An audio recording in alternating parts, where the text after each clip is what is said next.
We've just recently launched the Beverly Foundation, which was created in honor of my sweet mom, who's a real estate agent that was kidnapped and murdered doing the work that she loved so much.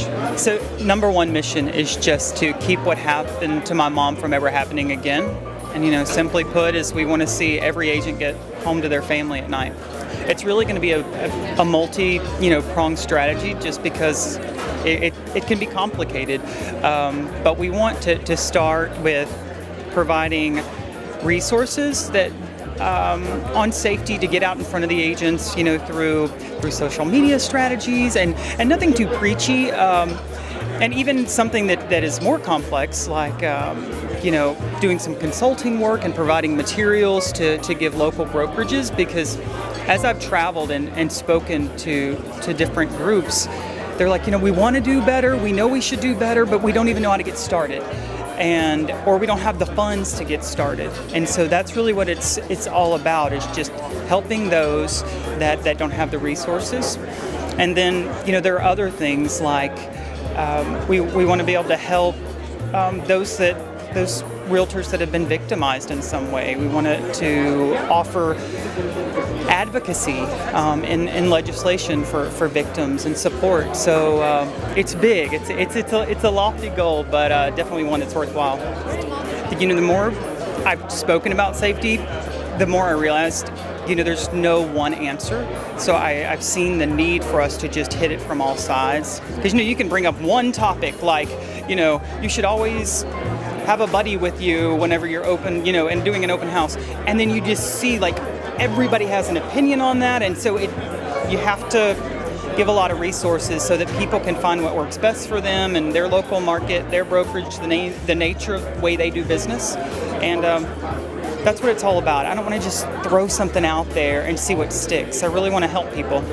We have a lot of information that we've gathered and consulted, with law enforcement, criminology experts to find, the types of situations that agents can find themselves in, the ways that they can be targeted.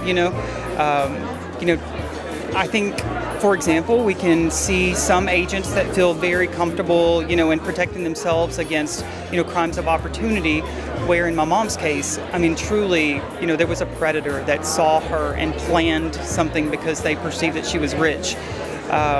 So it's big, and we definitely need help, and we have to continue to research, refine, and we need experts for that. Some of the great things that I've seen out there is that we see apps like Real Safe Agent, or we see there are a number of technological advances that we have in safety now since we lost my mom. But there's a challenge that follows those too, because there is so much noise in the safety market now that it's really another thing that we want to see the foundation do, and that's really do an unbiased assessment on what's out there and help people make the best decision for what might keep them safe. And we want to do that at no cost so that we can help people. So we have a presence in all the social media sites. We have BeverlyCarterFoundation.com, and through the foundation, we can help keep people safer. But then there's a part of me too that you'll see whenever you go to the website, that there's a lot about my sweet mom, and to give honor to her life, and so it's a good outlet for me to let everybody know how much I love my mom.